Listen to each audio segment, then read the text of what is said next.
What's up, everyone? Welcome back to another review. This time, we're going to be taking a look at Toy Story 3. I have a lot to say about Toy Story 3. I'm going to try and make this review as short as I possibly can because Toy Story 3 is the perfect example on how to do a second movie and do it the right way, where it's just as good, if not better, than his previous two out than the previous two movies. Oh man. Okay, so pretty much Toy Story 3 takes place when Andy, he's all grown up, 17 years old, going off to college, hasn't played with the toys in a very, very long time. They're pretty much in the toy chest, and they accidentally get sent off to a day care center, which is run by Lotso, voiced by Ned Beatty.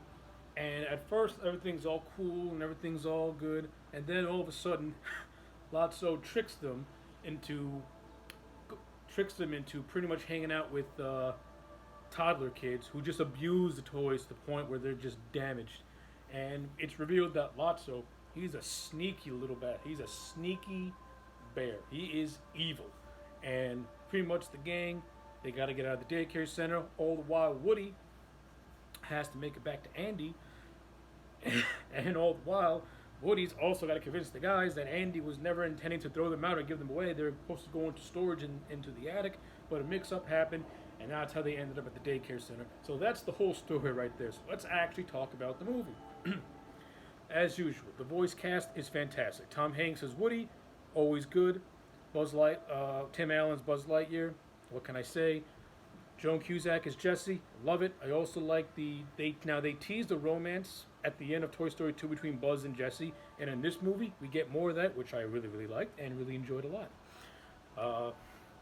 We get the characters of Ken, played by Michael Keaton, and I love Michael Keaton, and I thought Ken was hilarious in this movie. Lotso, voiced by Ned Beatty, he's great.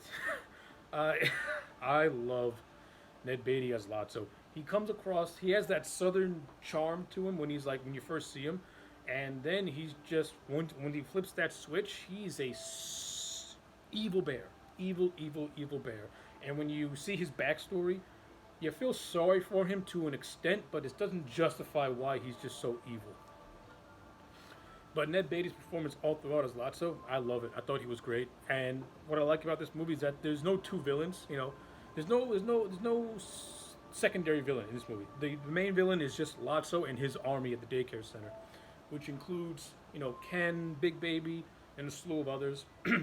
So I like how it's contained to just one villain. But we do get a Sid cameo as a grown-up, as a garbage man, which is pretty cool. I like the inclusion of the Bonnie character. She's pretty much, just a little girl. And she was pretty much how Andy was as a child, but a little different. And it's like a different perspective on how to be a kid. And, I liked her character. It sets it up perfectly for the toys to go with Bonnie at the end of the movie. And yes, I'll talk about the end of this movie because watching it again, that ending, it still gets to you right here.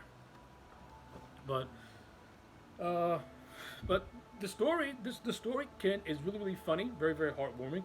But like I said, it has a lot of dark moments. Like Lotso's backstory is a pretty dark moment when the character of Chuckles is telling it to Woody, and I like that whole ambiance behind it. But I also like Bonnie's toys as well. Mr. Pickle Pants, voiced by Timothy Dalton, who was playing him like this Shakespearean actor type guy. Like, I'm staying in character. Love Mr. Pickle Pants. Like the character of Trixie, who was like a Triceratops. She's cool. So yeah, all of Bonnie's toys, they're all pretty cool. Some of the toys at the daycare, aside from Ken, I like him. The character of Twitch is okay. Bookworm is pretty funny. The relationship between Ken and Barbie is actually hilarious. When they first meet, they're like, "I've known you my whole life. I think I have." It's great because Barbie and Ken know that whole deal. So that was pretty cool. That was funny for what it was. This is of course the final movie to feature the late great Don Rickles as Mr. Potato Head. And he was as funny as in this one as he was in the previous two. R.I.P. Mr. Don Rickles. Of course, Slinky Dog, who was voiced by the late Jim Varney. Unfortunately, Jim Varney had passed away in the year 2000, shortly after the release of Toy Story 2. So he was replaced by Blake Clark. Thankfully, Blake Clark and Jim Varney were very close friends in real life, so Blake Clark was very easily transitioned into Slinky, and not for nothing, both Blake and Jim Varney have very similar voices, so it was a very seamless transition. But and Blake Clark did great as Slinky. It was just like you couldn't tell the difference if your eyes were closed. That's how good he was as Slinky the dog. So it's a character, it's an actor replacement that I not only am okay with, but I like it, and I cannot wait to see how he does in Toy Story 4. Now, Woody's whole character in this movie, him trying to stick with Andy no matter what, but then you got Buzz who's like, listen, Andy's giving us up, so it's time we move on. We have other toys, we have other kids to play with, but Woody, but Woody is so in it. What was I looking for? Woody's character is always consistent. You know what I'm saying? He is the cowboy. He fights for his friends. He fights to be with his friends, and throughout this movie, it's just completely consistent. Even when he's being played with by Bonnie, he still wants to go to Andy. He still wants to rescue his friends because that's what Woody's character is all about, and I love it. They didn't change it whatsoever, and that's fantastic. So eventually, Woody and the gang, they do escape the daycare center, but Lotso finds them, chases them to a garbage dump, and this is probably one of the best emotional scenes in the movie, not including the ending, is when they're in the dump and they're about to go into the fire, and the music is swelling. You get that emotional scene with all the toys hold hands, and you're like in the theaters, it's like this is it. It's like one of those edge of your seat moments. And for a second, the movie actually convinced me that it was going to kill the toys and really end on a very dark note. But, of course, they did not, because the three little aliens used the claw to save the toys, which is great. Nice little callback to the first movie. And being that the aliens are the children of Mr. and Mrs. Potato Head, that's great all onto itself. So I love all that stuff. So now we get to the ending of this movie when Andy passes on his torch to Bonnie. This is probably one of the most saddest, yet most emotional scenes to ever be put in a kids movie, I guess, or a Disney movie. It hits you in the heart because if you were someone who, was a kid and had vivid imagination and pretty much, spent countless hours playing with toys, coming up with your own stories and adventures, and growing up and having to pass along those toys that gave you a lot of memories as a youth, it's rough. It's kind of rough because when you're a child, your imagination, is all you have, and your toys are an extension of that imagination because you're giving them life, so to speak. So the ending for me is very, very powerful in that sort of way because, when I was a kid, I had tons of toys, Power Rangers, everything all over the sun, and I would play with my figures for countless hours, creating my own stories and everything. And of course, when I got older, I had to, throw my toys away because, they're no good to you when you're 23 years old. So, going at the time, of course.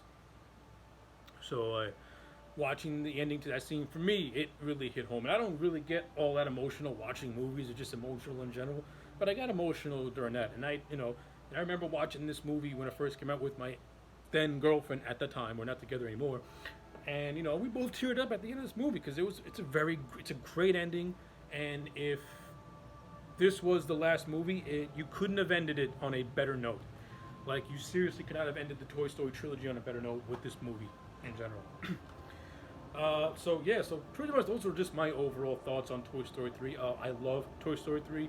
Toy Story 3, like I said, is one of those rare movies where it exceeds its predecessors and might be just even better to itself.